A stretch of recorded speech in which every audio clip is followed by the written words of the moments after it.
الذي أمرنا بالاتحاد والاعتصام بحبل الله جميعا وبذكر نعمته علينا إذ كنا أعداء.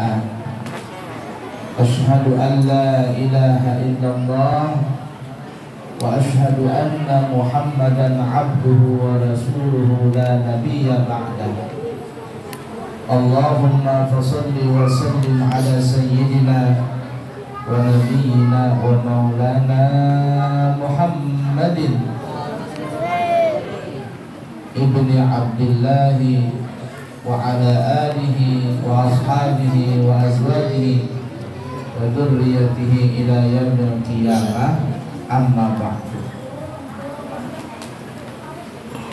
Para jemaah sekalian, Bapak Ibu yang disayangi Allah dan dicintai Allah, hari ini kita bertepatan di tanggal 1 Muharram 1440 Hijriah, tahun baru Islam. Cuma kita terus terang, orang Islam kebanyakan lebih memeriahkan pergantian tahun Masehi daripada tahun Hijriah.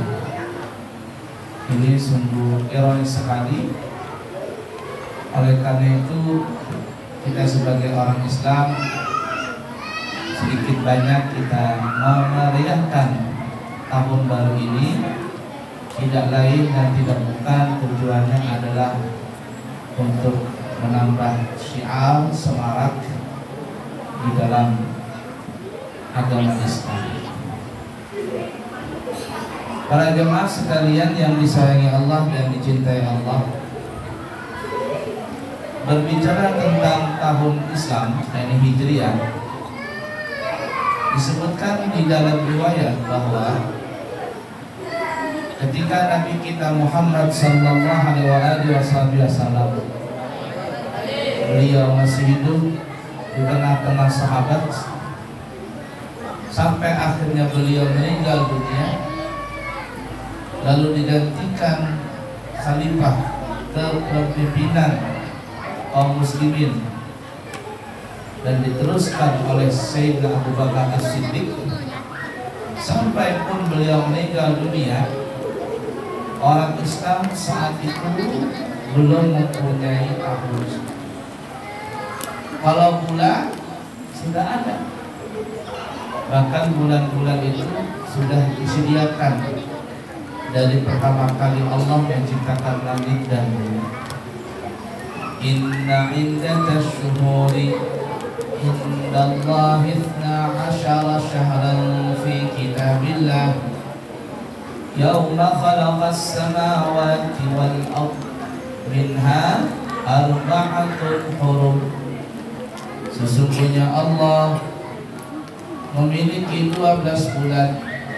Dari pertama kali Allah menciptakan langit dan bumi, di antara 12 bulan itu ada 4 bulan yang agung.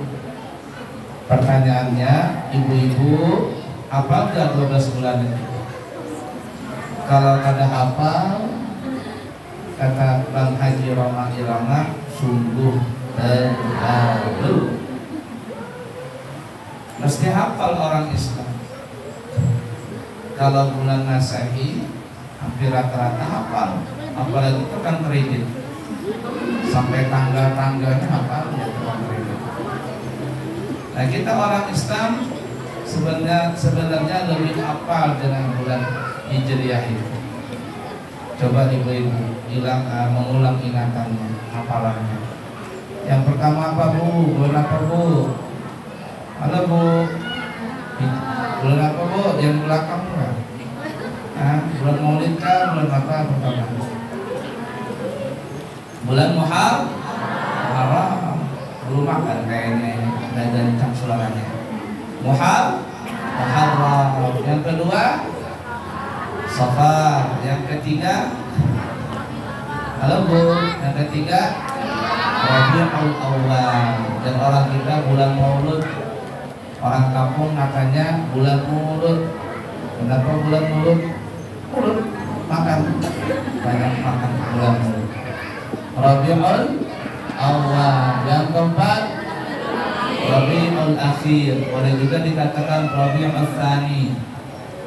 Yang kelima Jumadil Awal. Yang ketujuh Jumadil Akhir atau Jumadil Tsani, boleh juga. Yang kedelapan Rajab. Yang kesembilan Syaban. Kebalikan. Nah, yang kedelapan Syaban. Yang kesembilan Ramadan. 9 bulan Ramadan. 10 Syawal. Yang ke-11 Dzulqa'dah. Yang ke-12 Dzulhijjah. Mesti hafal ibu-ibu. Kenapa? Karena itu bulannya Allah. Allah sebutkan sudah ada. Allah ciptakan 12 bulan tadi. Minha arba'atun hurum. Di antara 12 bulan itu ada 4 bulan yang mulia. 3 bulan berturut-turut, yaitu bulan Dzulqa'dah, bulan Dzulhijjah, dan yang sekarang adalah bulan Muharram. Dan yang keempat adalah bulan Rajab. 4 bulan ini adalah bulan yang mulia. Sebelum datang Islam, orang-orang jahiliyah itu sudah memuliakan 4 bulan ini. Ketika datang Islam, lebih dimuliakan lagi. Bagaimana orang-orang dulu memuliakan 4 bulan itu? Dzulqa'dah, Dzulhijjah, Muharram serta Rajab. Mereka memuliakan 4 bulan itu adalah apabila di bulan-bulan lain mereka ada berperang, mereka ada melakukan kegiatan yang sifatnya itu sampai menumpahkan darah, maka ketika masuk di bulan yang 4 tadi, mereka akan melakukan gencatan senjata. Di datang agama Islam, maka bukan hanya gencatan senjata, tetapi di bulan yang 4 ini kita diperintahkan untuk memuliakan bulan tersebut dengan melaksanakan kegiatan ibadah. Artinya, siapa yang melakukan kegiatan ibadah di 4 bulan tadi, maka pahala yang dia dapat akan lebih besar daripada pahala yang dia kerjakan di bulan lain. Tapi kebalikannya, apabila dia melakukan dosa di bulan yang 4 tadi, bulan Dzulqa'dah, bulan Dzulhijjah, bulan Muharram, bulan Rajab, dia melakukan dosa di bulan-bulan tersebut, maka dosanya lebih besar lagi daripada bulan yang lain. Dan dosa itu akan berlipat ganda besarnya jikalau dia melakukan dosa tadi di tempat yang mulia seperti kota Mekah dan kota Madinah. Oleh karena itu Bapak Ibu, biasanya di bulan Dzulqa'dah, Dzulhijjah, Muharram, Rajab, banyak sekali orang-orang berbondong-bondong untuk melakukan ibadah. Salah satu ibadah yang mereka lakukan adalah ibadah umrah. Kalau Dzulqa'dah, Dzulhijjah itu masuk di bulan haji. Nah, kita kembali ke awal tadi. Ketika di zaman Sayyidina Umar menjadi khalifah, maka Sayyidina Umar beliau memikirkan bagaimana kelanjutan agama Islam kita ini. Beliau berpikir agama lain punya tahun sendiri, masa orang Islam tidak punya tahun? Sayyidina Umar mempunyai jiwa yang sangat tinggi, perasaan cemburu yang sangat luar biasa dengan Islam ini. Lalu Sayyidina Umar Ibn Khattab radhiyallahu ta'ala anhu mengumpulkan para sahabat, pemuka-pemuka sahabat, bermusyawarah yang tujuannya adalah ingin mengadakan dan menetapkan tahun di dalam Islam. Agama lain punya tahun. Orang Hindu punya tahun, namanya tahun apa? Waisak. Ya. Orang Buddha punya tahun, namanya tahun Waisak ya. Kalau Hindu apa? Hindu Nyepi. Buddha Waisak, betul kan? Orang Cina punya tahun juga. Gonpace juga. Imlek. Betul tidak? Orang Nasrani punya tahun namanya Masehi atau Miladiyah, disebut Miladiyah dari kelahiran Nabi Isa. Orang Yahudi punya tahun sendiri. Kenapa orang Islam tidak punya tahun? Nah, oleh karena itu Sayyidina Umar mengadakan rapat bersama para sahabat-sahabat, pemuka-pemuka sahabat, dan akhirnya mereka bersepakat ingin mempunyai tahun sendiri yang menjadi patokan sejarah. Apabila ada kejadian sejarah di dalam Islam, maka patokannya adalah di patokan tahun itu. Tetapi belum ditentukan saat itu kapan penetapannya. Di antara sahabat ada yang mengajukan bagaimana tahun baru Islam itu diawali dari lahirnya Nabi. Sebagian sahabat tidak setuju karena nanti akan mengikuti gaya orang Nasrani. Para orang Nasrani, dia berpatokan tahun baru Islam itu adalah dengan Masehi Miladiyah. Ada yang berpendapat bagaimana ketetapan tahun baru Islam itu diawali dari Nabi diangkat menjadi Nabi dan Rasul, jadi di umur 40 tahun pada malam 17 Ramadan nuzul Quran. Tapi tidak disetujui. Ada yang berpendapat ketika Nabi Isra Mi'raj, penentuan awal tahun Islam, juga ditolak oleh sahabat yang lain. Ada yang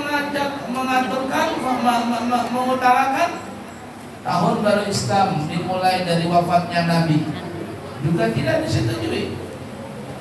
Tapi ada satu pendapat yang disepakati dan ini menjadi kesepakatan sampai sekarang ini, yaitu tahun baru Islam dimulai dari hijrah Nabi kita Muhammad sallallahu alaihi wasallam. Bapak Ibu para jemaah sekalian yang disayangi Allah dan dicintai Allah, kenapa tahun baru Islam itu patokannya di bulan Hijriah, yakni tahun Hijriah? Karena alasannya adalah yang pertama, di antara sahabat tadi ada yang mengutarakan penetapan tahun baru Islam adalah lahirnya Nabi. Ada yang mengatakan wafatnya Nabi. Tetapi diambil di jalan tengah, yaitu hijrahnya Nabi. Kenapa?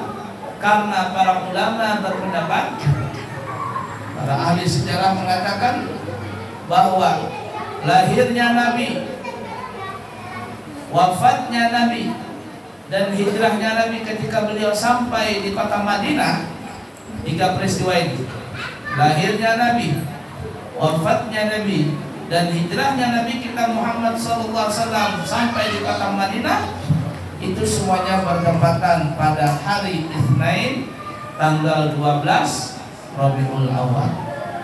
Diambil di tengah-tengah. Yang mau awal tahun lahirnya Nabi, ya juga 12 Rabiul Awal. Yang wafatnya Nabi juga 12 Rabiul Awal. Yang hijrahnya Nabi sampai di Madinah juga 12 Rabiul Awal, hari Itsnain.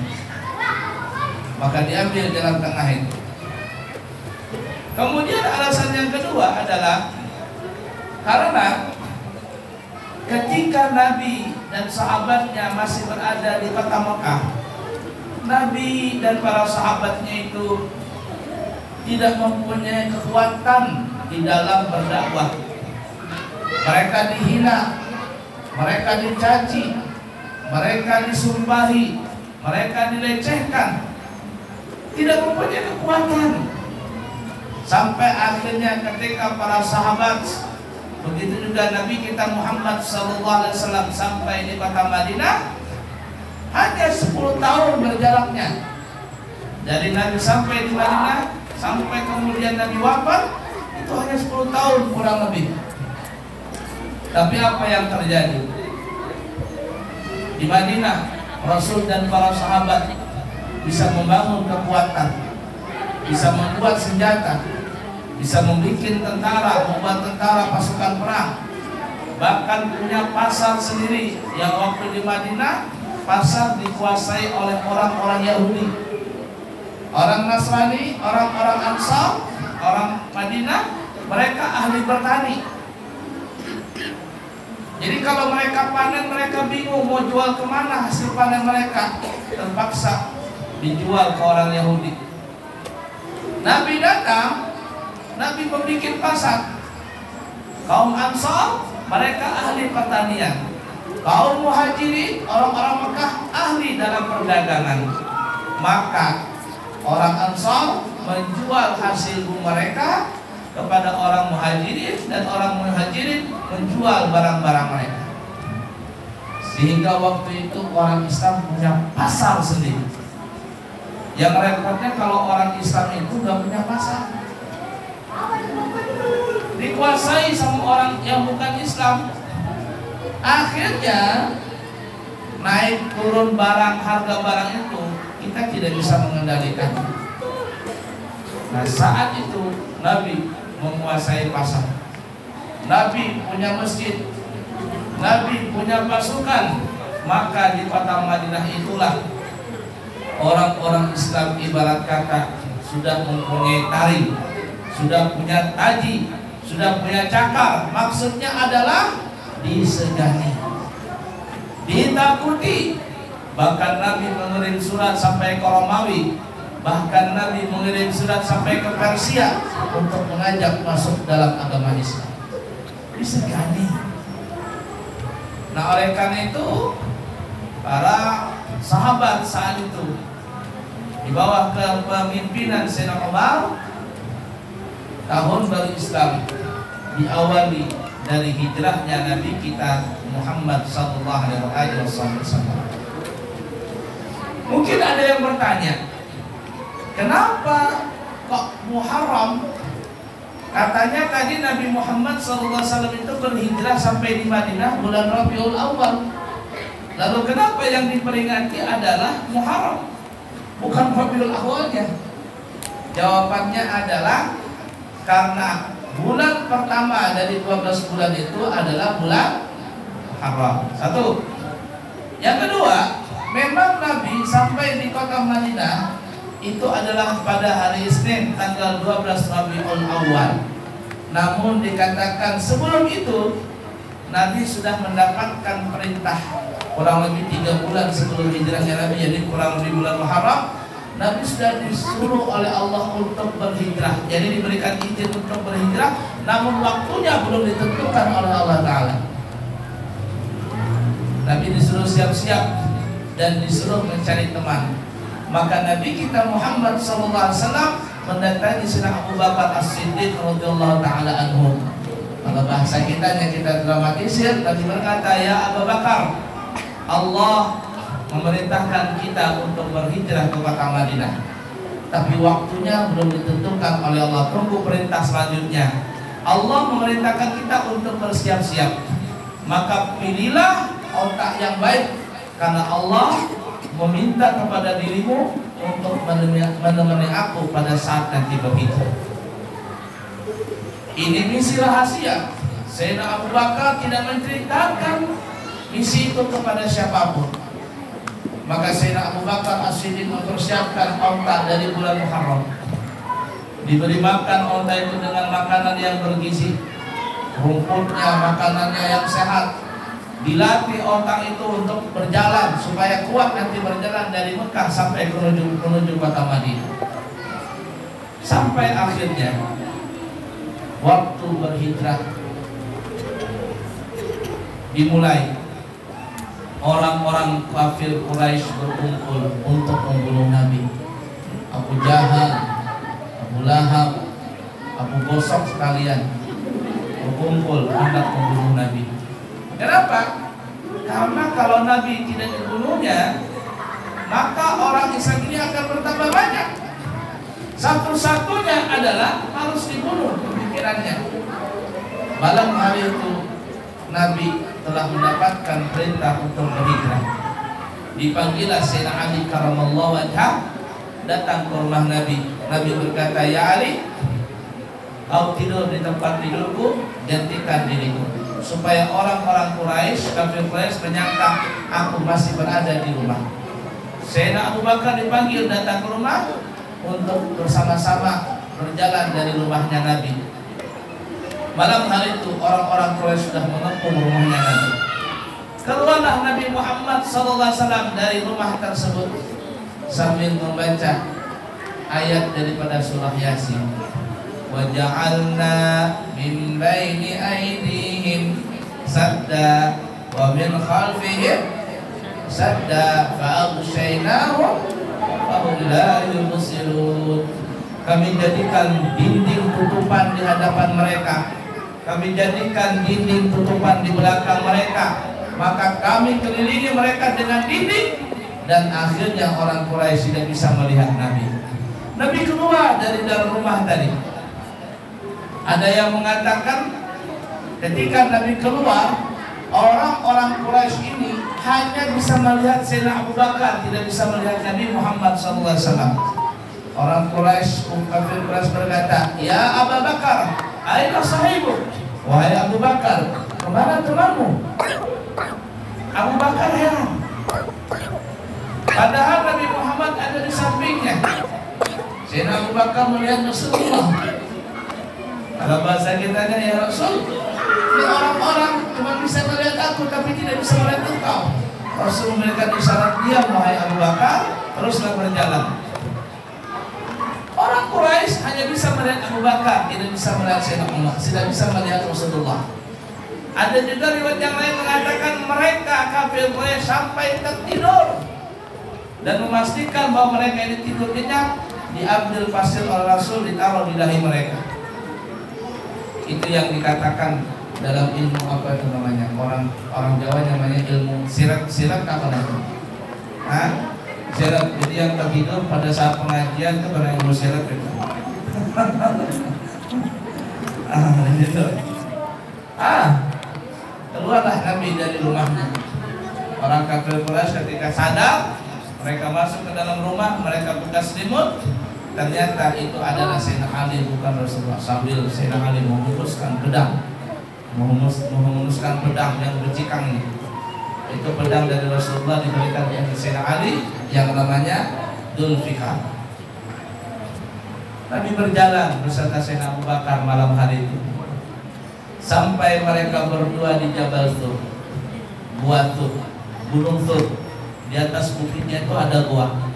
Yang pernah berangkat haji dan berangkat umrah, salah satu destinasi wisata religi yang mereka datangi adalah mendatangi tapak tilas Jabal Tur itu.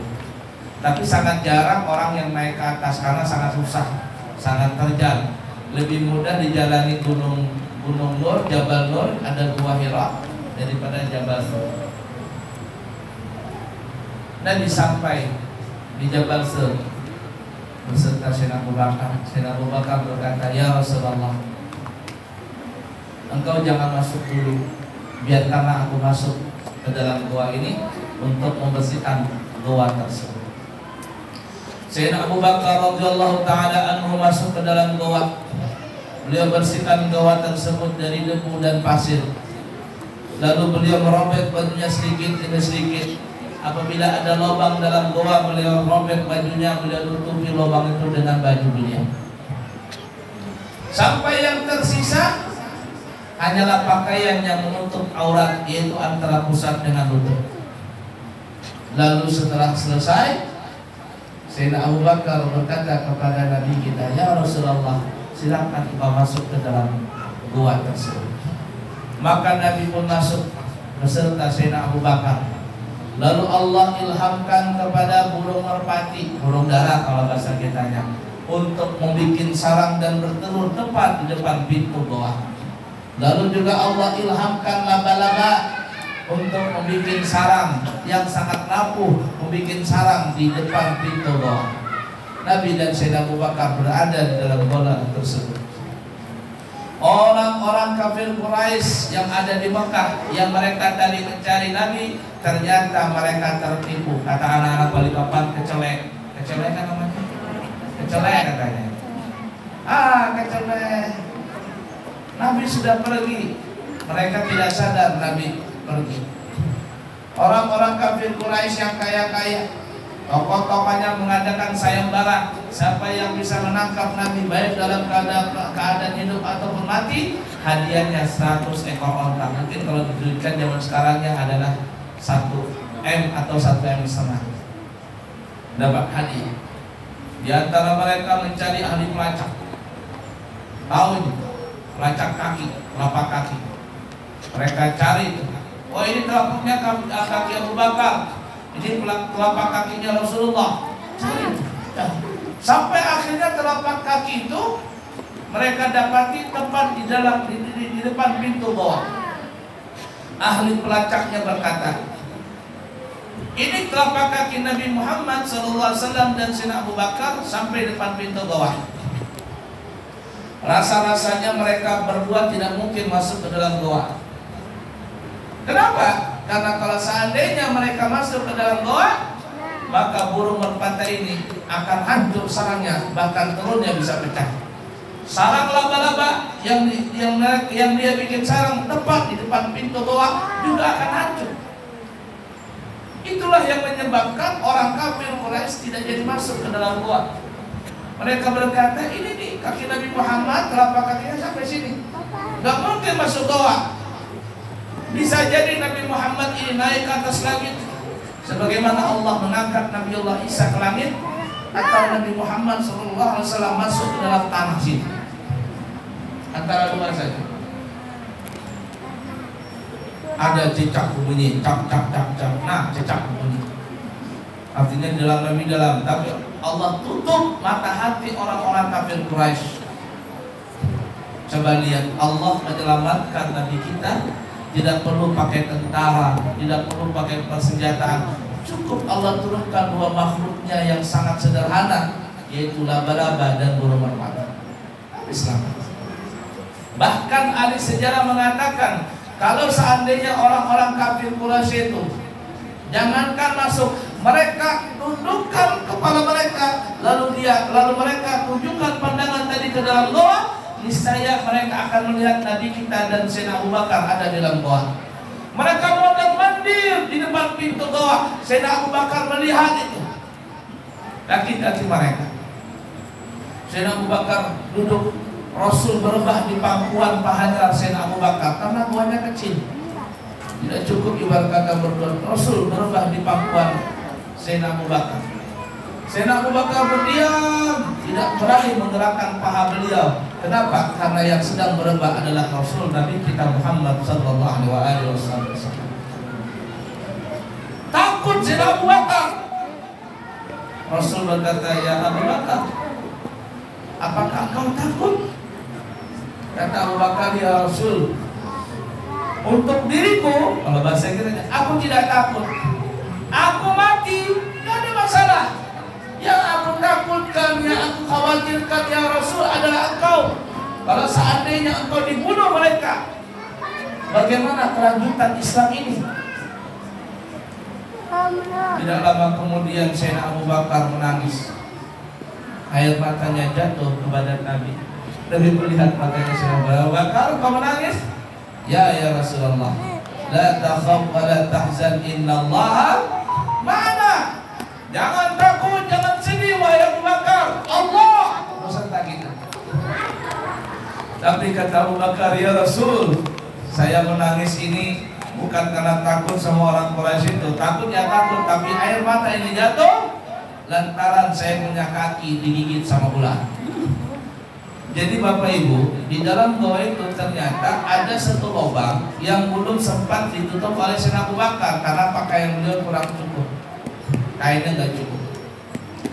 Lalu lubang itu diganjal dengan kakinya Nabi. Dan lubang-lubang itu biasanya tempat sarang ular. Dan di padang pasir itu ada dua ular yang berbahaya. Yang pertama ular derik. Kalau ular derik ibu-ibu yang buntutnya bergoyang, dia punya kulit sisiknya, bersisik, bukan mulus, bersisik. Dia punya kepala ada tanduknya begitu. Ular derik. Tapi yang lebih berbahaya lagi ular di padang pasir itu adalah namanya black mamba. Panjang ularnya, kecil, panjang, langsing maksudnya. Dia bisa berdiri 2/3 badannya, dia bisa berdiri 1/3 badannya, dia taruh di bawah di tanah 2/3 bisa berdiri. Mulutnya hitam, makanya disebut black mamba karena mulutnya black hitam. Itu kalau digigit sama ular black mamba susah harapan untuk hidup. Entah ular apa yang menggigit kakinya Sayyidina Abu Bakar. Para ulama ahlu hikmah mengatakan ular ini sebenarnya tidak mau gigit kakinya Abu Bakar, tapi ular ini melihat cahaya dari wajahnya Nabi. Cahaya Nabi ini sampai masuk ke dalam lubang ular. Ular ini penasaran, dia kepingin lihat cahaya dari mana ini. Mau keluar ular tadi, ditahan sama kaki Abu Bakar. Dipatoklah kakinya Abu Bakar. Sekali, gak kebayang juga. 2 kali gak kebayang juga, sampai Abu Bakar menangis kesakitan. Ya Rasul, kakiku digigit patok ular, kata Sayyidina Abu Bakar. Kata Rasul, oh sini kakimu. Maka Nabi pun meludahi kakinya Nabi, kakinya Sayyidina Abu Bakar tadi yang tergigit ular. Pluk. Saat itu sembuh seketika. Ludahnya Rasul langsung menyembuhkan kakinya Sayyidina Abu Bakar. Coba ludahnya kita bisa diamputasi langsung berarti. La ilaha illallah. Lalu kata Rasul, wahai Abu Bakar, bunuhlah ular itu karena bagaimanapun ular itu instingnya sangat berbahaya. Dibunuh ular tadi, lalu dikeluarkan ular tadi dari goa. Tinggallah Nabi berserta Abu Bakar beberapa hari di goa tersebut. Lalu bagaimana Nabi makan? Bagaimana Abu Bakar makan dan mengganti baju? Anaknya Sayyidina Abu Bakar yang bernama Asma, saudarinya Siti Aisyah, itu beliau mengembala kambing dari kota Mekah, membawa kambing. Tapi sebenarnya tujuannya adalah Siti Asma ini membawa pakaian makanan. Beliau menuju ke Jabal Tur, pura-pura mengembala kambing. Tapi hebatnya, taktiknya Siti Asma ini, beliau berjalan di depan, kambing berjalan di belakang. Untuk apa? Supaya telapak kaki Siti Asma ini akan tertutupi dengan kaki-kaki kambing tadi. Tinggallah Nabi beberapa saat, beberapa hari di Jabal Tur itu. Orang kafir Quraisy sudah putus asa mencari Nabi, tidak ngerti kemana Nabi ini menghilang. Sampai akhirnya sudah agak damai sedikit, maka Allah pun memerintahkan kepada Sayyidina Abu Bakar dan Rasulullah untuk berjalan kepada Madinah. Beliau tidak melewati jalan biasa, tapi mereka berdua melewati jalan pantai. Kurang lebih seminggu perjalanan tadi, sampai akhirnya Nabi masuk di satu perkampungan, satu daerah yang namanya Quba. Dan di situ Nabi membangun masjid yang namanya Masjid Quba. Sampai sekarang itu masjid masih ada. Dan disebutkan dalam riwayat hadis, siapa yang berwudu dari tempatnya lalu dia mendatangi Masjid Quba dan melaksanakan salat 2 rakaat, maka pahalanya sama seperti orang yang mengerjakan umrah. Mudah-mudahan yang belum berangkat haji dan umrah segera berangkat, insyaallah, amin. Yang sudah mudah-mudahan berangkat lagi segera, amin ya rabbal. Insyaallah saya tanggal 22 September kalau tidak ada halangan juga akan berangkat umrah, terus sekaligus ke Turki insyaallah. Sampailah Nabi di Masjid Quba dan membangun masjid tersebut. Kemudian Nabi pun melanjutkan perjalanan sampai menuju kota Madinah. Kaum Muhajirin, kaum Ansar sudah berhari-hari menunggu Nabi. Mereka sudah tahu Nabi sudah berhijrah, tapi tidak tahu kapan datangnya Nabi. Setiap hari mereka menunggu Nabi di depan pintu gerbang kota Madinah. Sebagian mereka ada yang naik ke atas rumah tingkatnya, sebagian ada yang naik ke atas pohon kurma. Dan akhirnya salah satu di antara mereka melihat dari kejauhan Ada dua orang yang berjalan mengendarai onta. Lalu orang ini berkata, Nabi Muhammad datang, Rasul datang. Maka orang yang tadi, orang-orang kaum Ansar Muhajirin yang mereka lemas menunggu Nabi berhari-hari, saat itu mereka semangat, mereka bergembira, mereka berdiri semuanya menyambut kedatangan Nabi kita Muhammad SAW. Dan mereka membaca bait syair yang tadi kita baca bareng-bareng. Tala'al badru alaina min thaniyatil wada' wajaba syukru alaina mada'an lillahi da' ayyuhal mab'utsu fina jita bil amril muta'. Telah terbit bulan purnama di antara kita dari lembah Thaniyatil Wada'.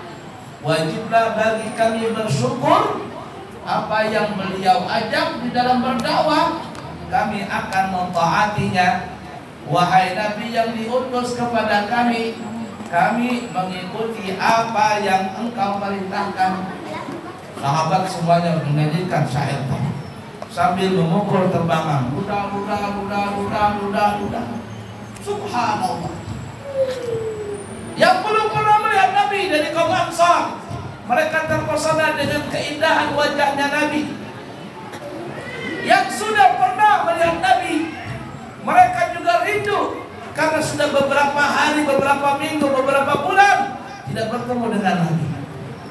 Bahkan di antara mereka ada seorang perempuan yang dulu di kota Mekah, seorang budak, dia disiksa oleh majikannya, matanya ditutup dengan besi panas.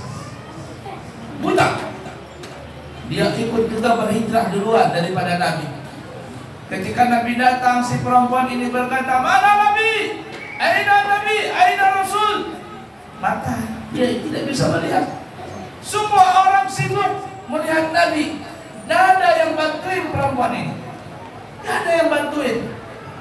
Tapi dengan izin Allah, dengan berkat Nabi Muhammad SAW, perempuan ini pun bisa melihat. Yang tadinya buta dicucuk pakai besi panas, dengan mukjizat Nabi, orang perempuan ini bisa melihat dan bisa melihat Nabi kita Muhammad SAW. Di antara mereka ada seorang laki-laki yang dulu di Mekah, yang jadi budak, dia punya kaki, dia punya badan, dicambuk oleh majikannya. Cambuk itu mengenai lututnya. Kalau bahasa kitanya, kerongkongan, lututnya ini lepas, lumpuhlah dia. Berangkat berhijrah ke kota Madinah lebih duluan daripada Nabi, tapi dia rindu untuk bertemu dengan Nabi. Ketika Nabi datang, dia bergeser berjalan. Ya Rasulullah, orang semuanya sibuk ingin bertemu dengan Nabi. Yang pincang ini tidak ada yang bantuin, yang pincang ini tidak ada yang memampah bertemu dengan Nabi.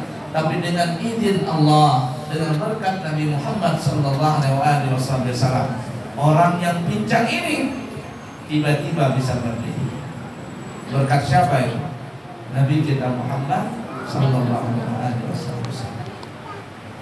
Ceritanya sangat panjang. Disitulah diawali hijrahnya Nabi sampai Nabi di kota Madinah pada hari Isnin tanggal 12 Rabiul Awal.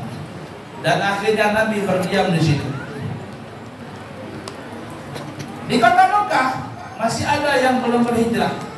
Ketika Nabi sudah sampai di Madinah, berangsur-angsur kaum muslimin yang masih berada di Mekah, mereka berhijrah. 1, 2, 3 atau rombongan kecil, rombongan besar, mereka berhijrah mengikuti jejak Nabi sampai di Madinah. Dan sampai kurang lebih tahun ke-8 Hijrah, 8 tahun, Nabi dengan kaum muslimin memerdekakan kota Mekah yang kita kenal dengan Fathul Mekah. Nabi masuk ke kota Mekah dalam keadaan damai. Tidak ada sedikit pun pertumpahan darah.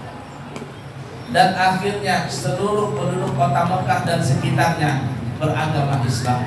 Idza jaa nasrullahi wal fath wa ra'aitan nasa yadkhuluna fi dinillahi afwaja fasabbih bihamdi rabbika wastaghfir innahu kana tawwaba. Apabila datang pertolongan Allah dan pembebasan kota Mekah, maka engkau wahai Rasulullah akan melihat manusia masuk Islam berbondong-bondong, yang akhirnya seluruh kota Mekah dan sekitarnya semuanya tidak ada lagi yang menjadi kafir, semuanya beragama Islam. Berhala-berhala dihancurkan, Ka'bah disucikan pada saat itu dari berhala. Sayyidina Abu Bakar, Sayyidina Rasulullah menyuruh Sayyidina Bilal untuk adzan. Naiklah Sayyidina Bilal ke atas Ka'bah. Beliau memandangkan adzan. Allahu Akbar, Allahu Akbar. Semua orang mendengar Sayyidina Bilal adzan. Tepat di atas Ka'bah itu. Saat itulah nama Allah diagungkan di depan pintu Ka'bah. Tidak ada lagi kesyirikan yang terjadi di kota Mekah. Nah, setelah Fathu Mekah, lalu Nabi bersabda dalam riwayat muttafaqun alaih Bukhari Muslim, bersumber daripada Siti Aisyah radhiyallahu taala anha. Kata Nabi apa? Kata Nabi, la hijrata ba'dal fathi. Perhatikan ini inti daripada peringatan kita. La hijrata ba'dal fathi walakin jihadun wa niyatun wa idastanfartum famfiru wa idastanfirtum famfiru. Kata Nabi, hijrah tidak ada lagi setelah Fathu Makkah ini, tetapi semangat hijrah dengan jihad dan niat yang baik itu masih ada. Dan apabila kalian diajak untuk berjihad, maka segeralah mendatangi jihad tadi. Apa maksudnya? Kalau kita kembangkan masalah ini, kata ulama, hijrah itu terbagi dua. Ada yang namanya hijrah hissiyah. Hijrah hissiyah itu adalah Bapak Ibu, hijrah secara fisik, yaitu para sahabat yang mereka berpindah dari kota Mekah menuju kota Madinah. Itu namanya hijrah hissiyah, hijrah secara fisik. Tapi hijrah secara hissiyah ini di-stop oleh Nabi pada saat pembebasan kota Mekah. Kata Nabi tidak ada lagi. Jadi setelah Fathu Mekah, kalau ada orang yang berpindah dari Mekah menuju ke Madinah, maka orang itu bukan disebut namanya berhijrah lagi. Pahala hijrah sudah habis di situ. Tapi yang kedua masih ada. Apa itu? Hijrah maknawiyah, hijrah secara makna. Bagaimana hijrah secara makna? Yang kita dengar tadi, Muhammad Haikal mengatakan, yang dulu kita berbuat maksiat, tahun ini kita berbuat baik, kita bertobat dan mengerjakan semua perintah Allah, meninggalkan larangan Allah, maka orang itu disebut namanya hijrah. Yani hijrah secara maknawiyah, secara makna. Yang dulu ada perempuan yang tidak pakai jilbab, yang tidak pakai hijab, kemudian di tahun ini dia memakai hijab, maka dia disebut namanya hijrah. Yang dulu mabok-mabokan, yang dulu narkoba, yang dulu bermaksiat, sekarang dia berbuat baik. Dia tidak lagi mabok-mabokan. Dia ikut melakukan perbuatan baik, hadir di majelis taklim, ikut berdakwah. Yang seperti kita lihat di jamaah tabligh, kadang mereka ikut jamaah tabligh bertato-tato itu, maka mereka disebut namanya hijrah, hijrah secara makna. Artis-artis yang dulu make artis, kemudian adegan-adegan panas mereka lakukan, dapat hidayah. Lalu mereka bertaubat, memakai pakaian yang islami, mereka melakukan sholat dan sebagainya, maka biasanya artis itu disebut namanya berhijrah. Dan ada perkumpulan artis seperti itu. Tapi disayangkan kalau masih ada yang belum berubah, maka orang itu belum berhijrah, masih tenggelam dengan kebodohan, masih tenggelam di zaman jahiliyah. Anak-anak lebay, tahu lebay ibu-ibu yang mereka catwalk, apa yang dicek-cek yang kapan mereka kepak yang lebay itu. La ilaha illallah. Berkumpul manusia di situ. Orang Islam ditanya, orang Islam. Tapi ditanya mana masjid, mana langgar, nggak tahu. La ilaha illallah. Yang parahnya di balik papan ada juga yang ngikutin ibu-ibu sosialita berlenggok-lenggok di depan apa itu namanya zebra cross di depan WC. Ada viral kemarin kan? La ilaha illallah. Itu yang membanggakan? Tidak. Rasul tidak membanggakan orang seperti itu. Rasul bangga dengan seorang pemuda yang dia berbuat baik dalam masa mudanya. Rasul berbangga kepada orang-orang tua yang mereka mempersiapkan diri untuk menuju kepada Allah Ta'ala. Rasul bangga dengan kita yang kita berjuang untuk menegakkan dan mensiarkan agama Islam. Intinya hijrah fisik itu tidak ada, tapi hijrah secara makna sampai kapanpun itu pasti ada. Jangan tunggu hidayah, tapi jemputlah hidayah itu.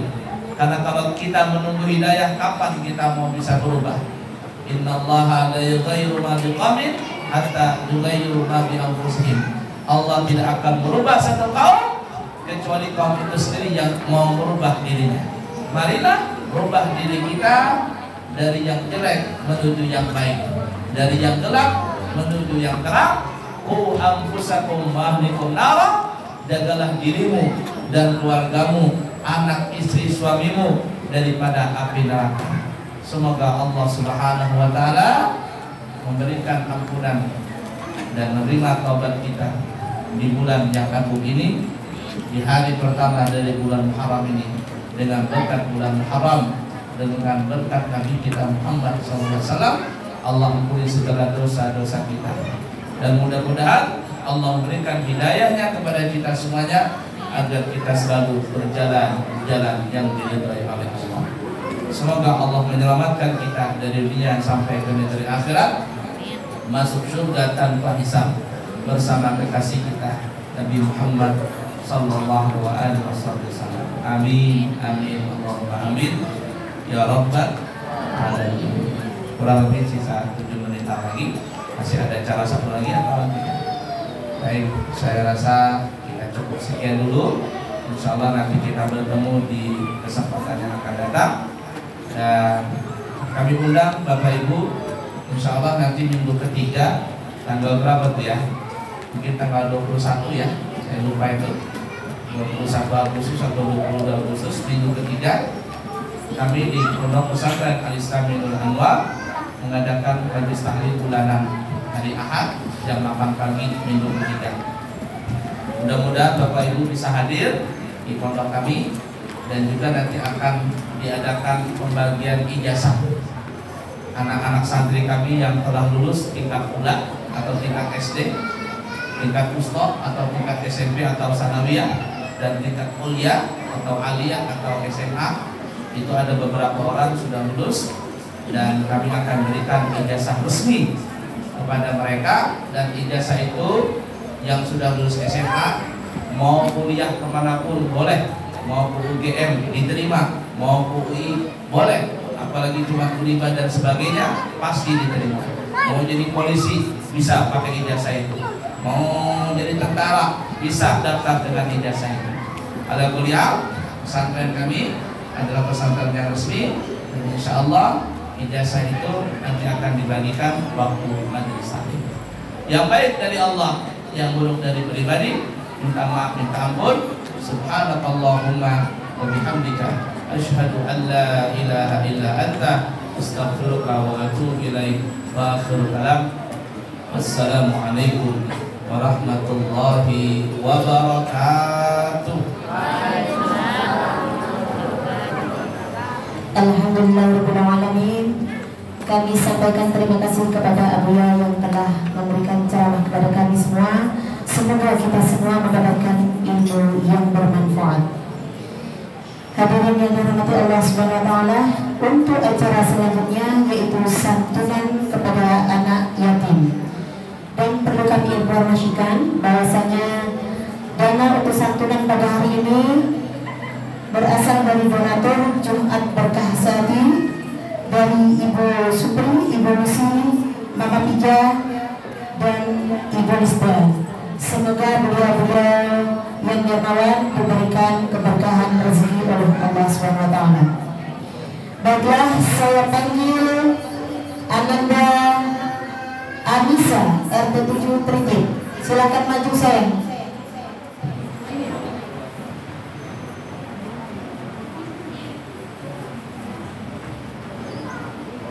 Zahra Firjani dari RT 5 Lamaru.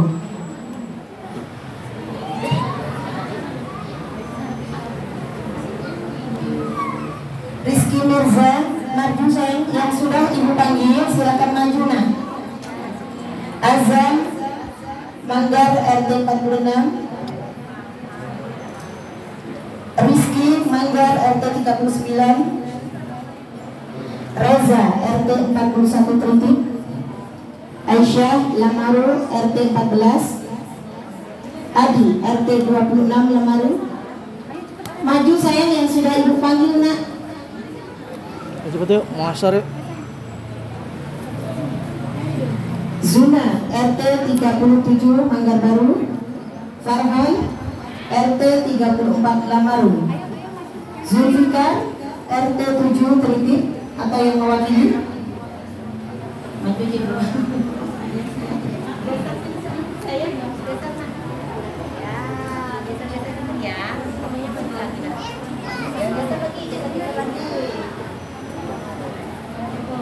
Arif RT 41 Tritik atau yang mewakili. Rifki RT 37 Manggar Baru. Dea Amalia RT 44. Sarwa Aulia RT 5. Fadel Muhammad RT 5. Ahmad Zaki RT 37. Muhammad Faizah Iskandar. Afifah Aziza. Dina RT 34 Menaru. Suha RT 41 Tritik.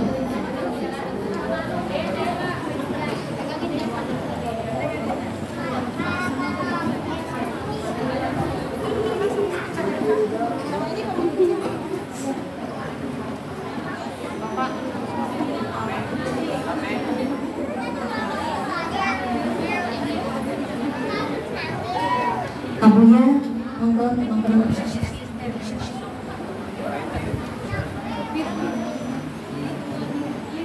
Satu lagi Bu, Fitri. Ananda Fitri, silakan maju nak. Oh ya nih. 20.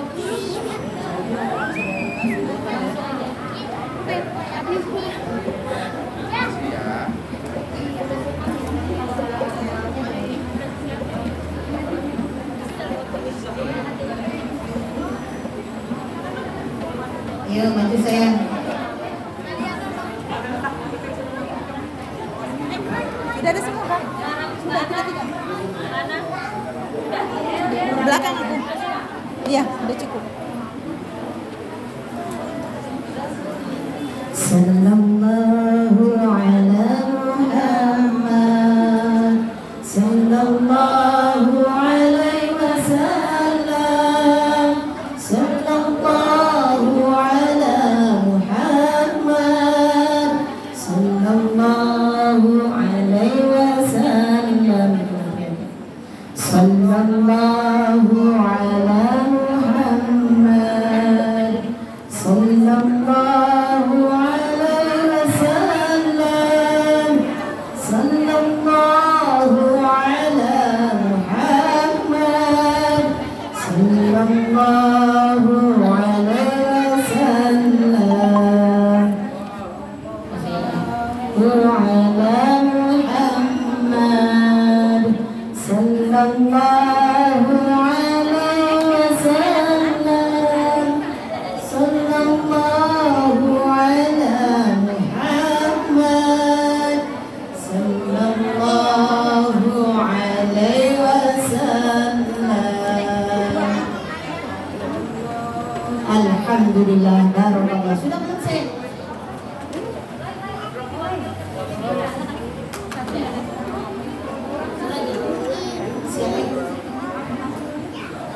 Ananda Ashifa, Shifa. Sudah ibu kamu belum nanti? Silakan maju nak.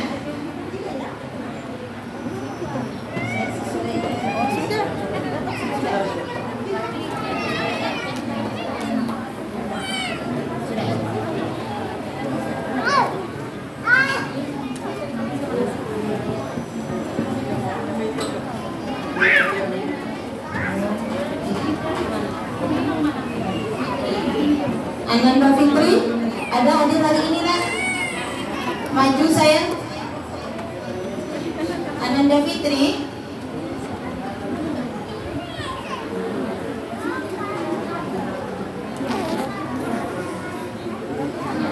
Saya yang mewakili. Ada ya? Alhamdulillah, barakallah. Semoga para donatur yang telah membagikan sebagian rezekinya mendapatkan pahala dari Allah Subhanahu wa taala. Baiklah, sebagai penutup marilah kita baca doa bersama-sama yang akan dipimpin oleh Abu Yaki Haji Abdul Muhid Azim. Kepada beliau dipersilakan. Bismillahirrahmanirrahim. Alhamdulillahirabbil alamin. Allahumma shalli wa sallim ala sayyidina Muhammadin wa ala ali sayyidina Muhammad. Allahumma inna nas'aluka ziyadatan fid din wa barakatan fil umur wa sihhatan fil jasad wa sihhatan fil rizqi wa taubatan qabla al maut wa syahadatan 'inda al maut maghfiratan ba'da al maut wa 'afwan 'inda al hisab wa amana min al 'adab wa nasiba min al jannah warzuqna an-nadhara ila wajhikal karim. ربنا تقبل منا إنك أنت السميع العليم وتب علينا إنك أنت التواب الرحيم. ربنا آتنا في الدنيا حسنة وفي الآخرة حسنة وقنا عذاب النار. وصلى الله على سيدنا ومولانا محمد النبي الأمي وعلى آله وصحبه وسلم. سبحان ربك رب العزة عما يصفون وسلام على المرسلين والحمد لله رب العالمين. تقبل الله منكم.